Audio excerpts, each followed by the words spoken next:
need to find out more information. On that particular day, the 15th day of January, 1974, can you tell me where you went to kill Mr. Joseph Otero? I think it's 1834, Edgemore. All right. Can you tell me approximately what time of day you went there? Somewhere between 7 and 7:30. And I went over and strangled Mrs. Otero. I thought she was down.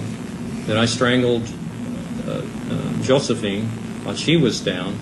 And then I went over to Junior and put the bag on his head. After that, Mrs. Otero woke back up and, she was pretty upset in what's going on. So I came back and at that point... Every single night, he went home knowing he had killed 10 people. For 30 years, he had a family, a wife, 2 kids, a Cub Scout troop he coached on weekends. He was president of his church. His name was Dennis Rader, and he only got caught because of one stupid mistake. Dennis Rader was born in 1945 in Kansas. On the surface, completely ordinary. He served in the Air Force, got a degree in criminal justice, worked for a home security company. He went to church every Sunday, but behind closed doors, he had been fantasizing about murder since he was a child. BTK, bind, torture, kill, that's what he called himself. And between 1974 and 1991, he lived up to it. His first victims were an entire family, the Oteros. January 15th, 1974.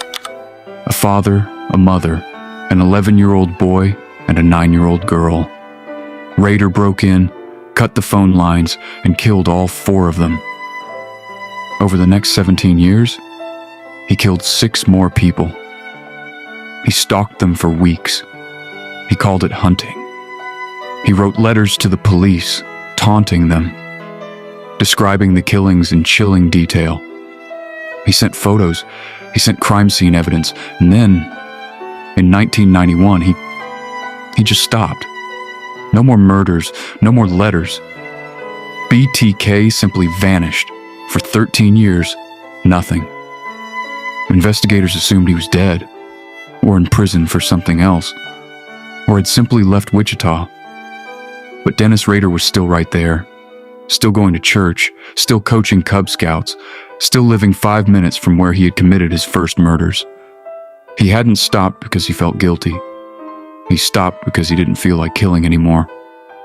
Weeks later, a purple floppy disk arrived at a local TV station. Police rushed it to their forensic team. Floppy disks store hidden metadata. Every time a file is saved, the disk records exactly where and when it was created. The metadata on this disk pointed to one place: Christ Lutheran Church, Wichita, Kansas. The last person to edit the file was listed as one name: Dennis. Detectives pulled church records, found a name: Dennis Rader, president of the congregation, to confirm. They secretly obtained a DNA sample from his daughter's medical records, compared it to evidence from the 1974 Otero crime scene. Near perfect match.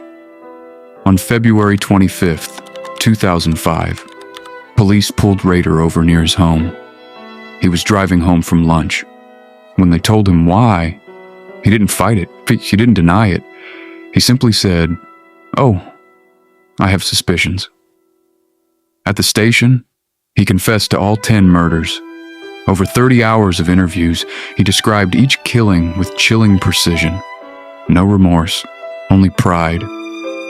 He later admitted, "The floppy disk did me in."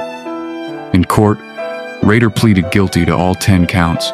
He stood up and described each murder out loud, methodically, clinically, referring to his victims as his projects. He was sentenced to 10 consecutive life terms in prison. No possibility of parole.